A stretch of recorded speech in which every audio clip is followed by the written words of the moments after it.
1 minggu jelang Lebaran, peningkatan volume kendaraan di Pelabuhan Merak mulai terjadi. Antrian mobil yang hendak menyeberang ke Pelabuhan Bekauheni terjadi sejak pagi hari. Hari ini tercatat sudah ada 5.500 mobil yang hendak menyeberang. Sementara untuk penumpang yang telah menyeberang dari Pelabuhan Merak ada 44.000 orang. Pihak ASDP mengimbau agar para pemudik bersabar dan mengantri saat masuk ke dalam kapal. Jumlah pemudik dari Pelabuhan Merak diprediksi akan terus meningkat mendekati puncak arus mudik Hari Raya Idul Fitri. Dari Pelabuhan Merak, Banten, Mahathir Muhammad, Bayu Septian, iNews melaporkan.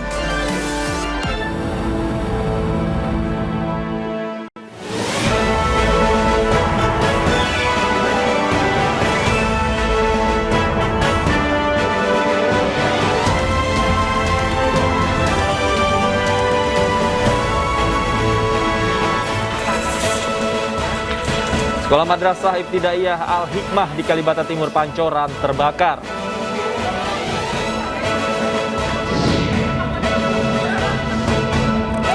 Polisi lepaskan tembakan peringatan saat menghadang pencuri di tol Pasir Koja.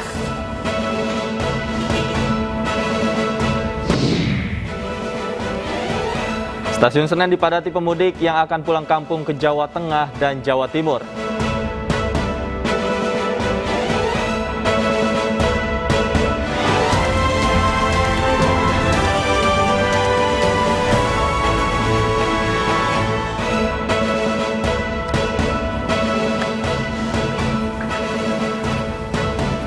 Selamat sore pemirsa, demikian tadi berita pilihan dalam iNews sore hari ini. Bersama saya Bernadetta Ginting. Dan saya Davi Pratama. Pemirsa, kita awali iNews sore dengan informasi gedung Sekolah Madrasah Ibtidaiyah Al-Hikmah di Jalan Madrasah Kalibata Timur, Pancoran, Jakarta Selatan terbakar. Pemicu kebakaran diduga berasal dari salah satu gudang lantai 2.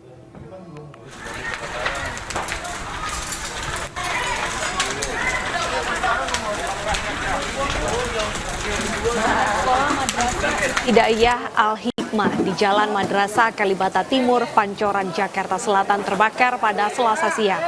Hembusan angin kencang serta material yang mudah terbakar membuat lantai 2 bangunan sekolah hangus dilalap api. Warga dan petugas damkar saling berjibaku untuk memadamkan api. Api pertama kali muncul dari salah satu gudang yang berada di lantai 2 dan belum diketahui penyebab pasti dari terjadinya kebakaran. Tidak ada korban jiwa dalam peristiwa ini, namun kerugian diperkirakan mencapai ratusan juta rupiah. Ada bambu nggak, Pak? Api udah gede,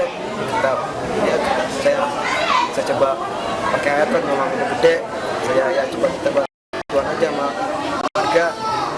Ya namanya ini bangunan madrasah banyak kayu, meja. Pemirsa, polisi mengadang sebuah mobil di kawasan Pasir Koja, Bandung yang diduga dikendarai perampok. Pelaku sempat mencoba melarikan diri dengan memacu mobilnya, namun akhirnya berhasil ditangkap.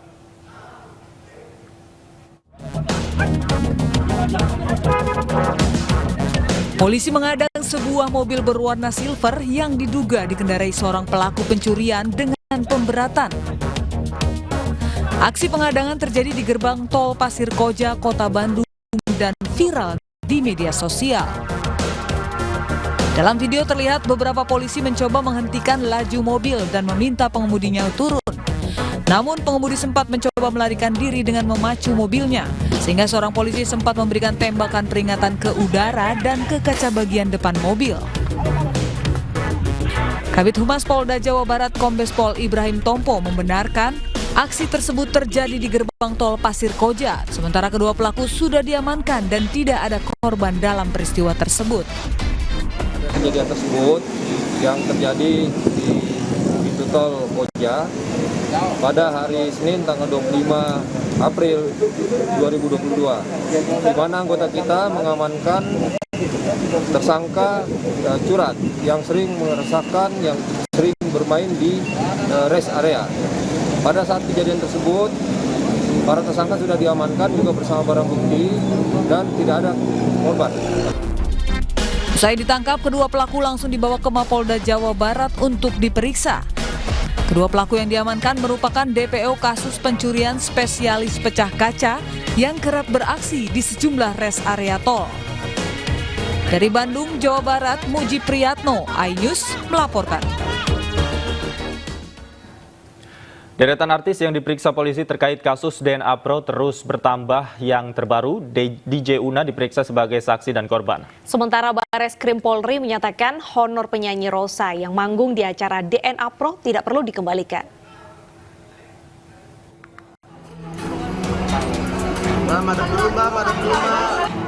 Putri Una Astari Tamrin alias DJ Una diperiksa polisi Senin malam terkait kasus dugaan penipuan investasi robot trading DNA Pro.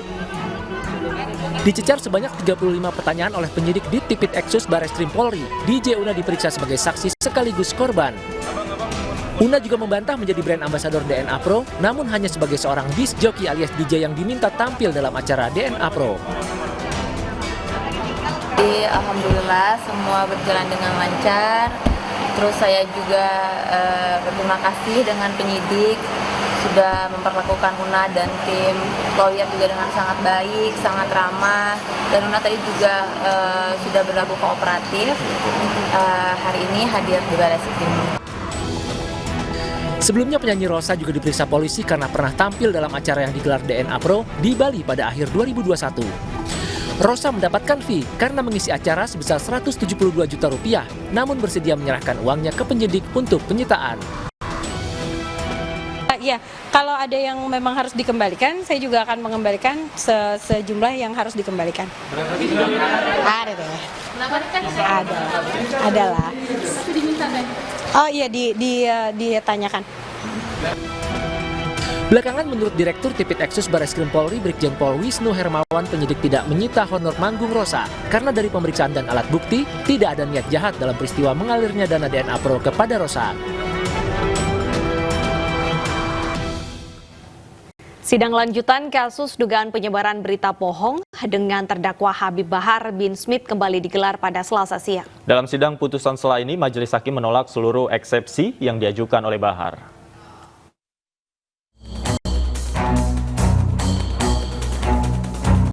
Ketua Majelis Hakim Dodong membacakan putusan sela Habib Bahar bin Smith dengan perkara dugaan berita bohong. Dalam putusan sela ini, Majelis Hakim menolak eksepsi yang diajukan oleh terdakwa Habib Bahar bin Smith.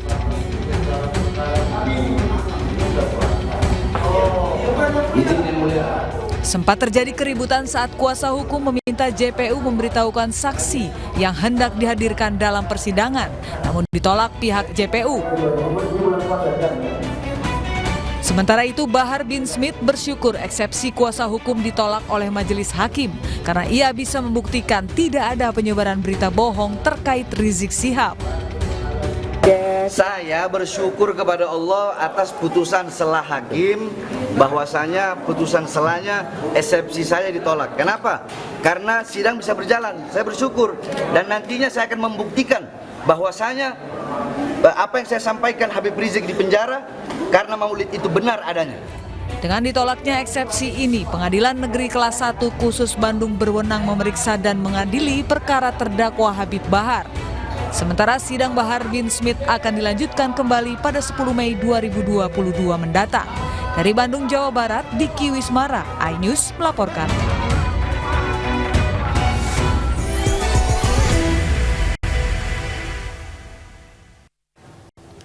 Pemudik mulai memadati Bandara Soekarno-Hatta, Tangerang, Banten. Sementara itu, jumlah penumpang di Terminal Pulau Gebang, Jakarta mengalami peningkatan 10 hingga 20% pemirsa.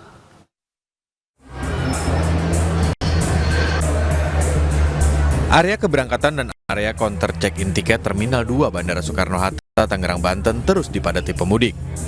Menurut pengelola, hari ini diprediksi 100.000 pergerakan penumpang dan 750 pergerakan pesawat datang dan pergi di Bandara Soekarno-Hatta. Tak hanya itu, ada permintaan dari maskapai untuk penambahan slot penerbangan sebanyak 720 flight untuk melayani penumpang selama angkutan Lebaran. Pihaknya juga mengantisipasi jika terjadi penumpukan penumpang selama periode angkutan Lebaran. Pengelola sudah mengoperasikan kembali Terminal 1A untuk mengurai kepadatan penumpang. Sementara itu, jumlah penumpang di Terminal Pulau Gebang, Jakarta mengalami peningkatan 10 hingga 20% dibanding hari biasa. Jika sebelumnya jumlah penumpang di Terminal Pulau Gebang berkisar 100 hingga 1.300 penumpang per hari, namun kini mengalami peningkatan mencapai 1.600 penumpang. Milih mudik menggunakan bis, Pak? Mungkin karena kalau bis, karena jaraknya sih ya agak terlalu ini juga ya, karena tiketnya lebih murah. Kalau dibanding pesawat ya harganya tinggi, apalagi kita sama keluarga ada 4 orang. Pemudik diimbau untuk tetap menjaga protokol kesehatan dan menjaga barang bawaan agar tidak tertinggal atau berpindah tangan. Dari Tangerang, Banten, dan Jakarta, Tim Liputan iNews melaporkan. Dari bandara dan terminal, selanjutnya kita akan pantau situasi arus mudik terbaru dari Stasiun Senen dan juga Pelabuhan Merak. Sudah ada Nasta Syafrina di Stasiun Pasar Senen dan Mahathir Muhammad di Pelabuhan Merak. Kita menuju Stasiun Pasar Senen terlebih dahulu, pemirsa, ada Nasta di sana. Nasta, sudah berapa jumlah pemudik yang pergi ke kampung halaman hari ini? Ya, selamat sore Davi dan juga Deta. Sepekan menjelang Hari Raya Idul Fitri, yang mana artinya juga antusiasme pemudik yang akan pulang kampung yang ada di Stasiun Pasar Senen, Jakarta Pusat ini mengalami kenaikan signifikan. Dapat kami sampaikan juga per hari ini, yaitu Selasa 27 April 2022 ini sudah ada 16.600 tiket keberangkatan dari total tiket yang disediakan sebanyak 25.500 kursi. Dapat kami pantau juga sejak tadi siang hingga sore ini, pemirsa, di Stasiun Pasar Senen, Jakarta Pusat ini mengalami keramaian yang cukup padat. Dan untuk kota destinasi yang kerap kali dipesan ini yaitu untuk Jawa Barat, yaitu Kota Bandung dan juga Cirebon. Kemudian juga Jawa Tengah, yaitu Semarang, Solo, dan juga Purwokerto. Kemudian untuk Jawa Timur, yaitu Kota Surabaya dan juga Kota Malang. Kami juga mendapatkan informasi dari PT KAI Daob 1 Jakarta menyebutkan bahwa sudah ada 85% tiket yang terjual untuk tanggal 22 April hingga 1 Mei 2022.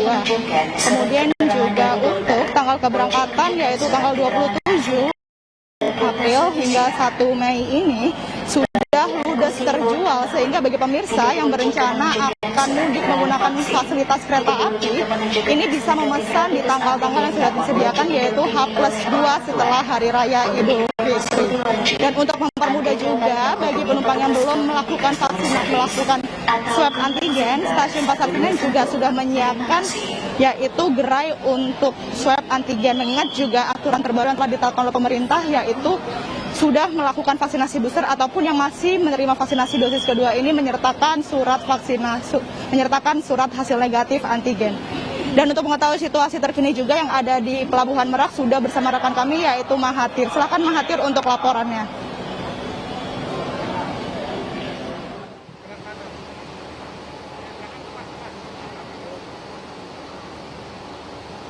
Ya, Deta dan juga Davi, bahwa peningkatan di Pelabuhan Merak Cilegon, Banten ini terjadi khususnya kendaraan di roda 4 atau mobil. Seperti di layar kaca Anda dapat dilihat bahwa di belakang kami ini banyak sekali kendaraan yang sudah mengantri untuk menuju masuk ke lambung kapal. Tepatnya kami berada di dermaga 6 eksekutif, yang mana memang dermaga 6 ini adalah menampung untuk kapasitas mobil yang lebih besar. Nah, saya akan mengajak Anda untuk berbincang langsung dengan salah satu pemudik yang hari ini sudah datang ke dermaga 6 dan akan langsung naik ke lambung kapal sesaat lagi. Bapak, selamat sore Pak. Selamat sore Mas. Bapak dengan Bapak siapa Pak? Denny. Bapak Denny tujuannya dari mana mau kemana Pak? Dari Tangerang mau ke Lampung Timur. Pak, ini kan 2 tahun nih Pak yang nggak bisa mudik. Akhirnya mudik lagi nih, Alhamdulillah. Itu bagaimana Pak tanggapannya Pak? Senang lah ketemu sama orang tua, mertua di sana. Senang. Pak, tapi untuk tadi di proses menunggu Pak dari hingga sampai sore ini udah berapa lama Pak dan dari jam berapa Pak? Tadi saya standby di depan itu jam 11. Nah, dan scan barcode itu jam 11.45. Baru bisa masuk sekarang ini. Dan tadi Bapak sebelumnya ada pengecekan vaksin booster nggak sih Pak untuk Bapak sendiri dan keluarga? Oh, dicek. Makanya agak lama tiket ini dicek. Ya? Nah, tidak bisa main-main dengan vaksin booster, dan anak yang di bawah umur, anak saya kebetulan umur 6 tahun, 7 tahun, harus vaksin pertama dan dicek juga semuanya. Siap. Ini kalau barang-barang apa aja nih Bapak pakai oleh-oleh atau barang-barang cukup banyak kayak ini? Banyak tuh oleh-oleh tuh semua. Lihat temu kangen keluarga besar tuh, lihat di belakang tuh. Oke, jadi oleh-oleh banyak ya. Pak, terima kasih Pak atas waktunya. Ibu juga terima kasih. kasih Ade, terima kasih sayang hati-hati di jalan ya. Selamat mudik, selamat lebaran. Itulah perbincangan kami, David, dengan salah satu pemudik yang ini banyak barang bawaannya di belakang dan juga siap untuk naik lambung kapal. Kalau kapal eksekutif dermaga 6 ini memang dapat menampung kurang lebih 200 kendaraan roda 4 atau mobil dan juga dapat menampung 200 motor dengan kecepatan dari layarnya ini kurang lebih 1 jam 15 menit, jauh lebih cepat dibanding kapal reguler. Dan juga mengenai nantinya apabila ada peningkatan dan juga terjadi penumpukan di kantong-kantong dermaga, nantinya pihak Polda Banten akan melakukan sistem buka tutup atau juga nanti akan ada rekayasa lalu lintas di Jalan Tol Merak, yaitu ada one way dan juga kontraflow. Dan dari pihak Polda Banten menghimbau kepada seluruh pemudik akan nantinya menggunakan jasa ASDP Indonesia Ferry dari Merak menuju ke Pelabuhan Bakahuni untuk bisa mudik di waktu pagi hari hingga sore hari. Karena pertama, kenapa ada diskon yang menunggu atau potongan harga untuk tiket. Yang kedua, pastinya akan jauh lebih aman. Yang ketiga, pastinya nantinya dari pihak keamanan akan lebih mudah untuk mengawal Anda karena ada fasilitas pengawalan saat malam hari juga dan juga untuk siang hari untuk bagi Anda pemudik. Kembali ke studio. Baik, sepertinya sudah mulai ada peningkatan ya di Pelabuhan Merak, Banten. Terima kasih Mahathir Muhammad atas laporan Anda. Sebelumnya juga ada Nasta Safri Nabila dari Stasiun Pasar Senen. Selamat bertugas kembali rekan-rekan. Pemirsa, pemilik rumah histeris saat kebakaran menghanguskan 6 rumah di Asahan, Sumatera Utara. Tetaplah bersama kami.